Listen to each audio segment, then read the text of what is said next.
Assalamualaikum. Terima kasih sudah singgah ke channel ini. Jangan lupa like, komen, dan subscribe, agar saya lebih semangat untuk buat video seterusnya. Kisah Penjara Pudu. Penjara Pudu ialah sebuah penjara terkemuka di Malaysia yang terletak di Jalan Hang Tuah, Kuala Lumpur dibina semasa zaman penjajahan British pada 1891 untuk mengurungkan 600 orang banduan. Penjara Pudu telah dibina di atas tapak bekas tanah perkuburan Cina secara berperingkat dengan kos sebanyak $16.000 dan telah siap sepenuhnya pada tahun 1895 dengan menggunakan banduan sebagai tenaga kerja. Penjara Pudu dibuka kepada orang awam untuk lawatan pada tanggal 3 Mei tahun 1997, lebih daripada 6 bulan selepas banduan terakhir dipindah keluar ke Kemudahan Moden di penjara Sungai Buloh.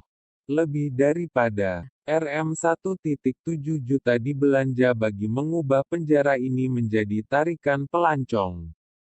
Sebahagian besar perbelanjaan itu ditelani oleh pembinaan bilik pameran untuk memperagakan koleksi memorabilia dan rekod-rekod sejarah. Yuran masuk ditetapkan pada Rm12 setiap orang dewasa. Setakat Desember 2012, hampir 90% struktur penjara Pudu telah menyembah bumi kecuali pintu gerbang penjara dan tembok hadapan itu dirizapkan atau dipindahkan ke suatu tempat yang baru dan diratakan sepenuhnya untuk memberi laluan kepada pembangunan Bukit Bintang Triangle City. Kisah orang tahanan di penjara Pudu. Kisah kejadian Radzi bin Jafar yang dijadikan tebusan pada 16 HB Oktober tahun 1986 adalah yang paling bersejarah. Puncak kejadian di klinik penjara apabila sekumpulan banduan yang diketuai oleh Jimmy Chua telah menahan dan menjadikan 2 pegawai perubatan dari hospital besar yang membuat pemeriksaan sebagai tebusan.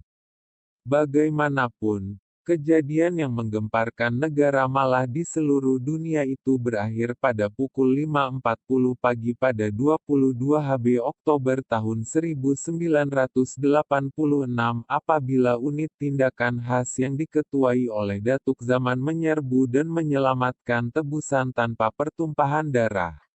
Wong Swee Chin, Botak Chin.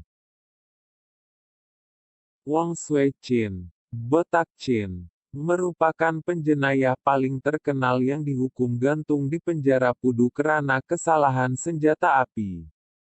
Perbicaraan Botak Chin dikatakan merompak dari orang kaya untuk dibahagi-bahagikan kepada rakyat yang miskin ala Robin Hood. Rain Geoffrey Chamber dan Kevin Barlow. Dua rakyat Australia, Brian Geoffrey Chamber, 28 tahun dan Kevin Barlow, 27 tahun, menjadi rakyat asing pertama dihukum gantung di penjara ini, yaitu pada subuh 7 hari bulan Julai 1986 karena mengedar dadah di lapangan terbang Bayan Lepas, Pulau Pinang dalam tahun 1983. Kisah bilik terakhir. Sebelum penjara Pudu ditutup dulu pernah diceritakan bahwa terdapat satu bilik dipanggil bilik terakhir, adalah karena dulu ia merupakan bilik kediaman terakhir bagi si pesalah jenayah berat sebelum menjalani hukuman gantung sampai mati pada keesokan harinya di bilik gantung. Di bilik terakhir inilah pesalah dikatakan akan meratap, menangis, menjerit, bercakap seorang diri dan berbagai lagi perlakuan karena menyesali kesalahan mereka yang lalu. Mereka menjadi begitu karena dikatakan tidak kuat semangat menghadapi maut keesokan harinya yang telah diketahui mereka. Menurut kata warden-warden yang masih ada di penjara Pudu dijalankan, sewaktu proses pengosongan penjara Pudu dijalankan, mereka sering terdengar suara-suara sayu meminta tolong, Suara orang menangis dan bermacam-macam lagi dari bilik terakhir tersebut. Tidak kurang juga ada di antara warden yang terlihat seekor kambing hitam sering masuk menembusi pintu bilik itu tanpa dibuka dan kemudian tidak pula kelihatan kambing itu keluar semula. Ramai bomoh dan pawang yang dipanggil bagi memulihkan bilik tersebut mengatakan bahwa suara-suara yang sering kedengaran di waktu malam dari bilik terakhir itu adalah akibat roh-roh pesalah yang mati di tali gantung tersebut tidak tenteram karena mati di tali gantung. Kisah lukisan mural. Pada tahun 1984, seorang banduan bernama Kong Yen Chong menggunakan kira-kira 2000 liter cat untuk membuat mural mengesahkan adegan tropika. Ia diukur beberapa 860 kaki x 14 kaki dan telah disebut dalam Guinness Book of Records sebagai mural terpanjang di dunia. Kong tidak dapat menyiapkan mural beliau sewaktu dia masih dalam tahanan. Kemudian beliau kembali sebagai seorang yang bebas. Beliau menawarkan diri dan masa untuk menyiapkan karya lukisan itu. Potret misteri. Kisah potret misteri banduan akhir di penjara Pudu. Seorang bekas penghuni penjara Pudu yang hanya mahu dikenali sebagai Nashita menceritakan kisah seram yang pernah didengari di penjara itu, yaitu tentang satu potret misteri. Ia berkisar tentang seorang banduan terakhir yang sedang menunggu hukuman gantung sampai mati, katanya. Menurut Nashita, lukisan tersebut akan nampak seperti bercahaya apabila semua lampu sel dipadamkan. Dia seorang banduan yang pandai melukis, dia melukis potretnya sendiri di dalam selnya sebelum menunggu hukuman dijatuhkan.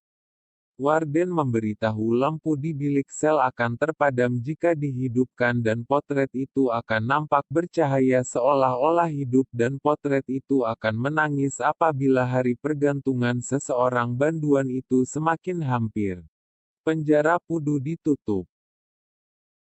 Pada tahun 1996 selepas 1001 tahun sebagai penjara, penjara Pudu secara rasmi ditutup dan tahanan dipindahkan ke penjara Sungai Buloh dan penjara Kajang.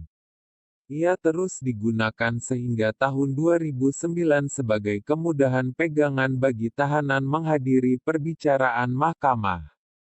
Pada 2 Juni 2009, kerajaan akhirnya memutuskan untuk merobohkan bangunan itu.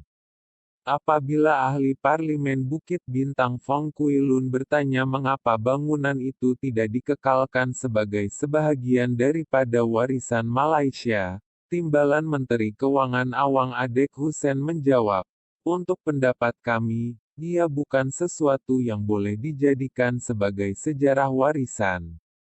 Pada Juni 2010, dinding penjara Pudu telah dirobohkan untuk memberi laluan kepada proyek melebarkan jalan menjelang Desember 2012. Semua bangunan di dalam penjara Pudu telah benar-benar dirobohkan.